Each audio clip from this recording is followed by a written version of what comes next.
In this slide, I'll tell about mechanism of negative control in a repressible operon system in prokaryote. तो देखिए अब gene का expression होता है ना that is controlled by positive and negative regulatory mechanism as I told you in earlier 2 slides. Okay. तो क्या होता है कि पॉजिटिव कंट्रोल मैकेनिज्म हमने देखा था कि एक्टिवेटर्स कंट्रोल करते हैं और नेगेटिव कंट्रोल मैकेनिज्म में कौन इंपॉर्टेंट रोल प्ले करते हैं? रिप्रेसर. पॉजिटिव कंट्रोल मैकेनिज्म में एक्टिवेटर और नेगेटिव कंट्रोल मैकेनिज्म के अंदर रिप्रेसर.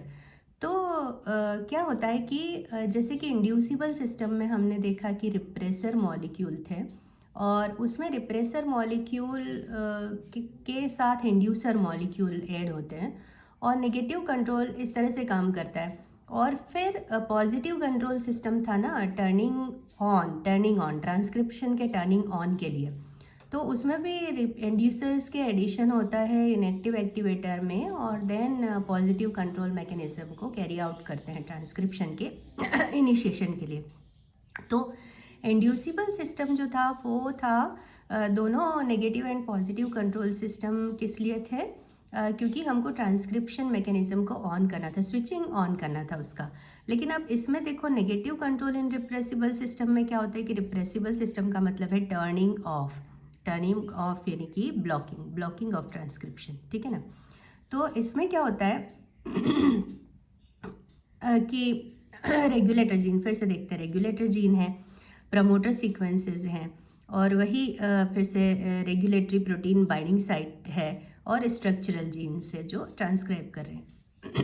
तो होता क्या है, रेगुलेटर जीन ने इधर नेकेड रिप्रेसर मॉलिक्यूल का सिंथेसिस किया. तो ये प्रोडक्ट का फॉर्मेशन होता है नेकेड रिप्रेसर मॉलिक्यूल. तो ये बाइंड नहीं कर पाते प्रमोटर साइट पे. तो प्रमोटर साइट या रेगुलेटर प्रोटीन बाइंडिंग साइट पे बाइंड नहीं कर पाने की वजह से आरएनए पॉलीमरेज यहाँ पर एज इट इज़ है और ट्रांसक्रिप्शन की प्रोसेस कंटिन्यू है.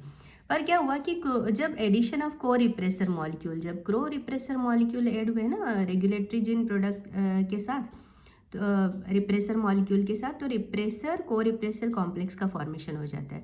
Then this repressor complex will bind to regulatory protein binding site this one. तो जैसे ही ये रेगुलेटरी प्रोटीन बाइंडिंग साइट के साथ कंबाइन होता है और फिर क्या होता है कि ये अलाउ नहीं करते आरएनए पॉलीमरेज को, इसकी बाइंडिंग इनहिबिट हो जाती है. तो आरएनए पॉलीमरेज की बाइंडिंग इनहिबिट हुई मतलब कि स्ट्रक्चरल जीन्स सिंथेसिस नहीं करेंगे, मतलब कि ट्रांसक्रिप्शन का ब्लॉक हो गया. तो इसको कहते हैं negative control of repressible system negative control in repressible system. और ये भी प्रोकैरियोट्स की एक बहुत ही बेहतरीन मैकेनिज्म है जो ये इसको फंक्शन को कैरी आउट करते हैं. तो ये जो होते हैं ना को रिप्रेसर और इंड्यूसर, ये इफेक्टर मॉलिक्यूल कहलाते हैं, स्मॉल इफेक्टर मॉलिक्यूल. इनकी प्रेजेंस और एब्सेंस हर जगह ज़रूरी है, इंड्यूसिबल में भी और रिप्रेसिबल में भी, मतलब स्विचिंग ऑन करने के लिए भी और स्विचिंग ऑफ करने के लिए भी. लेकिन स्विचिंग ऑन मैकेनिज्म के लिए रिस्पॉन्सिबल है इंड्यूसर और स्विचिंग ऑफ के लिए को रिप्रेसर मॉलिक्यूल. ठीक है ना. तो इफेक्टर मॉलिक्यूल होते हैं effector inducer in inducible system and को रिप्रेसर इन रिप्रेसिबल सिस्टम.